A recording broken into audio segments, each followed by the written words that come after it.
Howdy peeps, hope everyone's doing well. So I'm responding to another comment.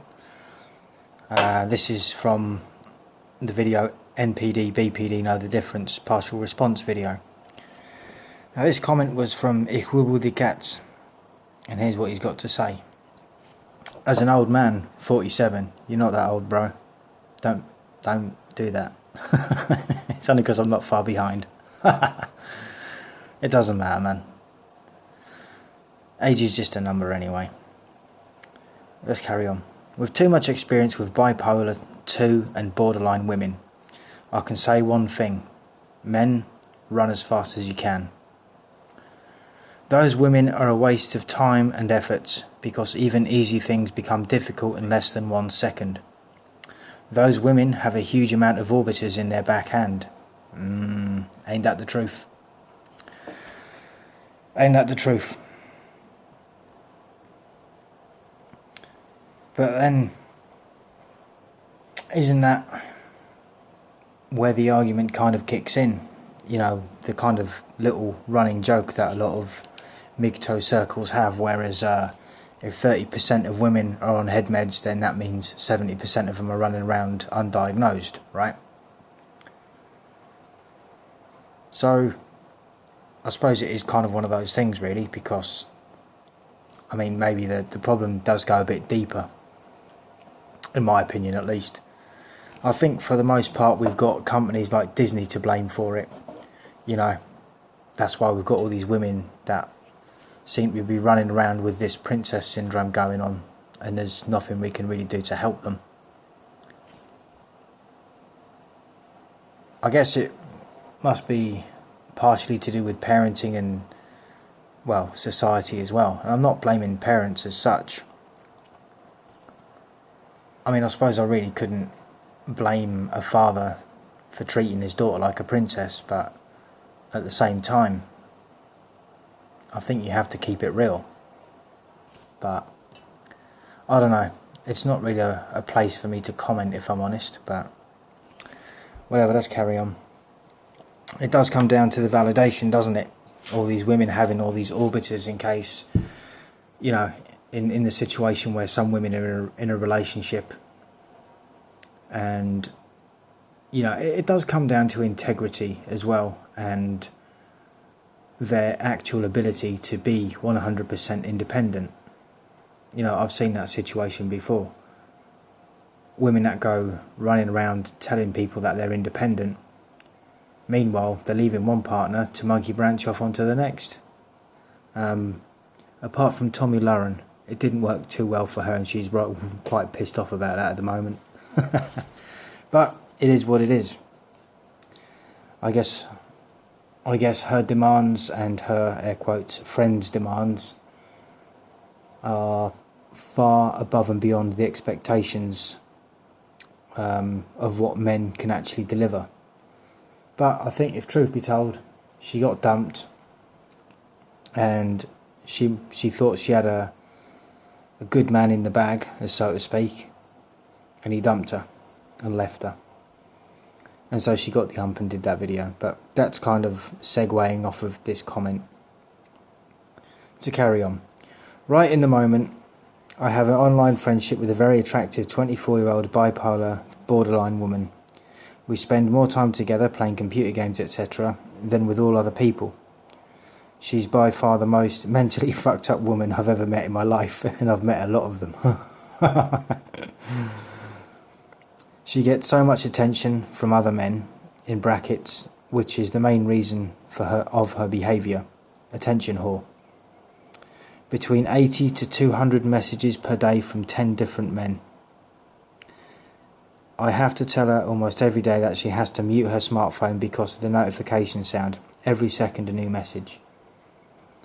Yeah, see, now someone like that, man, I've got to say, I couldn't entertain it. You know, I just wouldn't be able to. It just no. It's like you're either playing the game, the computers, or you're not.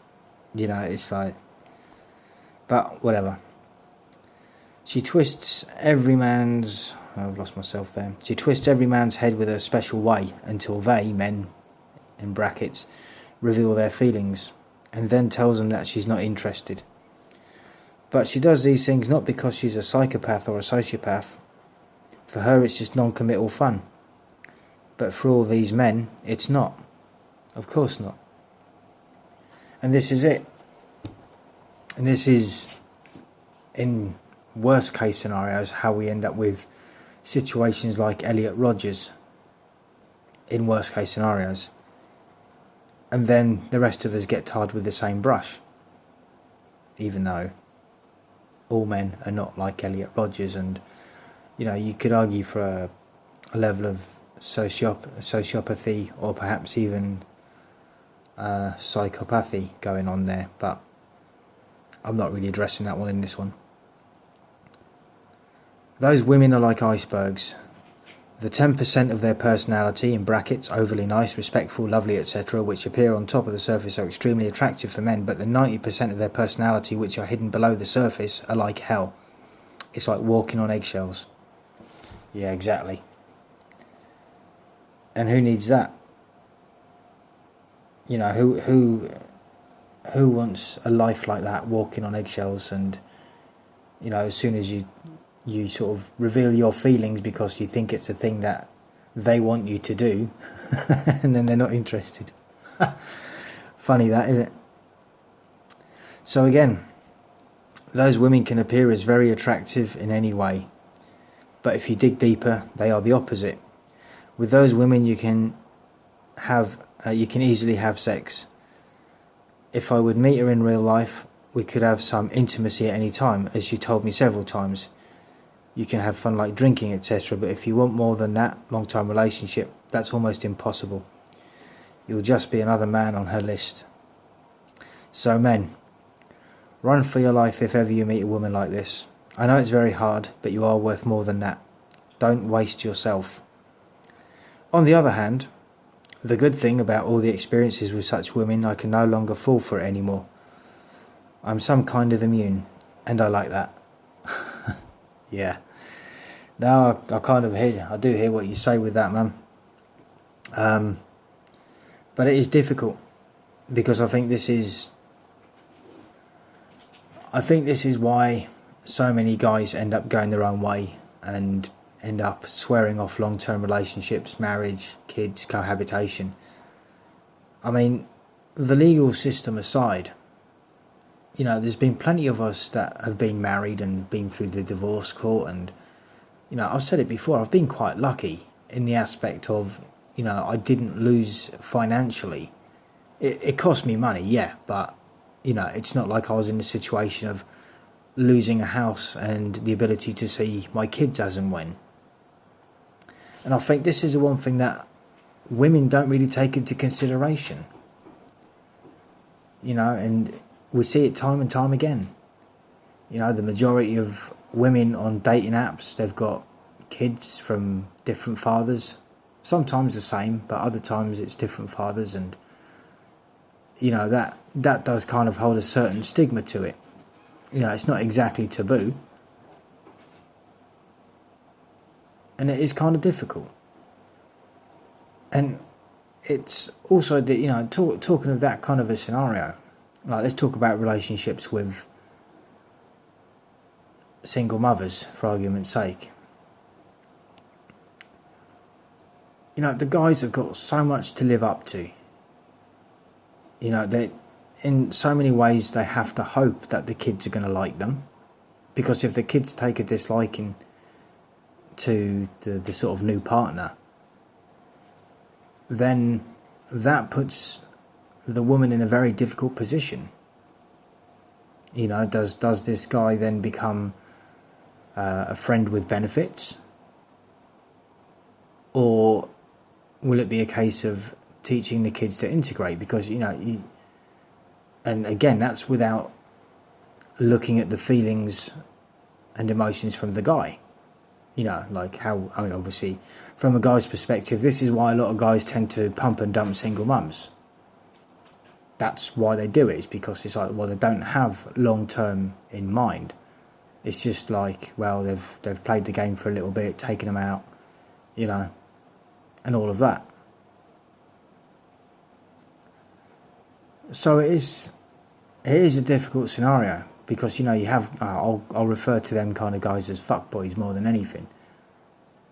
But again, when you sort of think of that, and that's even without getting the PUAs into the scene, the ones that are literally just in it for the sake of notches on the bedpost. You see, a lot of the time the women think this is all fantastic, they're so empowered, they're having sex with so many guys, and it's like, yeah, there goes your pair bonding ability. Well and truly out the window. And then they meet a guy and they want to settle down, and by that point, their emotions are a bit cooked. They're fried. And that's without even, talking about any potential for, past issues or, psychological disorders or anything of that matter. So it puts both men and women in a real difficult boat. Because you've got the genuine guys that do care about, relationships, and they're there and they do what they have to do by their partner. And then sometimes, I don't know, like I say, if it's a situation where the kids might start taking a dislike, maybe they get jealous. Maybe they start thinking that, this guy's going to take my mummy away. Then that puts the mother in a difficult position. I mean, I'm not saying that does happen in every occasion. I've been in a different situation personally. And that was still as heartbreaking. Getting divorced and saying goodbye to the stepson and all that. And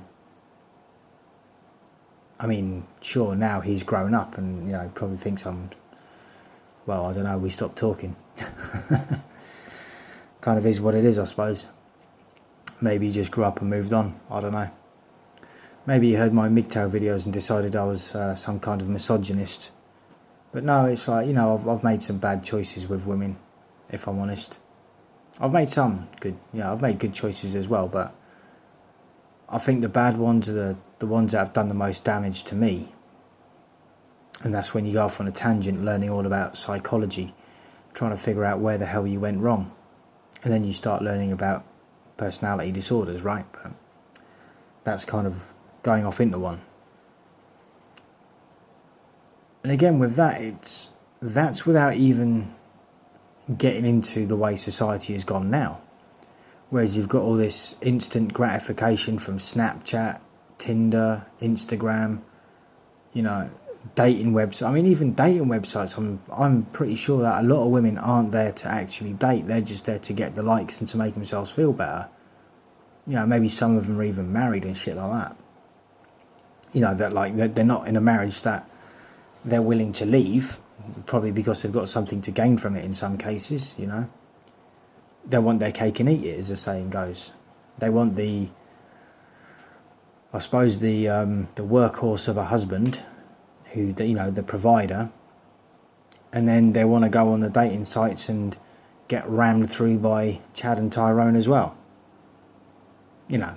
Behind the husband's back or whatever. And that's the reality of our society today, and I think it just fucking sucks. There's no integrity, there's no honour in relationships. At least that's what I seem to be hearing a lot of. And I don't believe for 1 minute it's a case of, a lot of guys and a lot of girls, of women or whatever, they've just decided to do these videos and start whinging about relationships because they had nothing else better to do. No, I genuinely think that it's been a thing for them. Now, I get it. A lot of people do stay in relationships a lot longer than what they should. I mean, to kind of backtrack a bit, I'm also, because I'm talking about this, I'm covering this sort of video. And I did actually do a response video for my smiling black heart.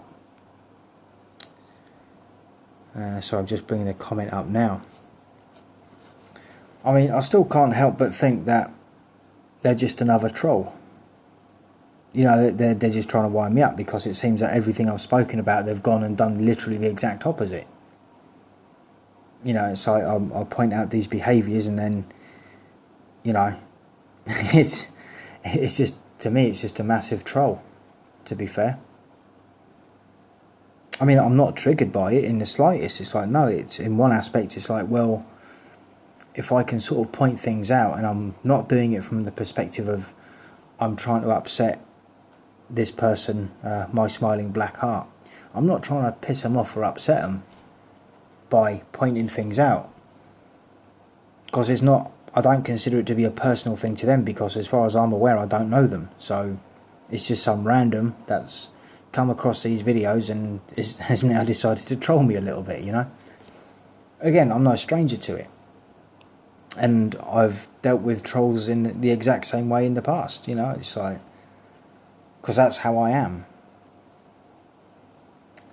But I don't really know where they're going with all of that, to be honest. You know, it's kind of complex. But I do think that they are doing it deliberately to wind me up. But I guess that's one of them. I'm not actually going to know, because anonymity on the internet is such a wonderful thing for people that want to go around winding other people up, you know. Anywho, Ichrubbeldiekatz, thank you very much for your comment. It's very much appreciated, and I hope you're doing well, and it's good to hear from you again, and I hope you're staying cool as always. If anyone's got any thoughts, comments or opinions, feel free to jot them down. As always, until the next one, stay cool, stay free, and peace out.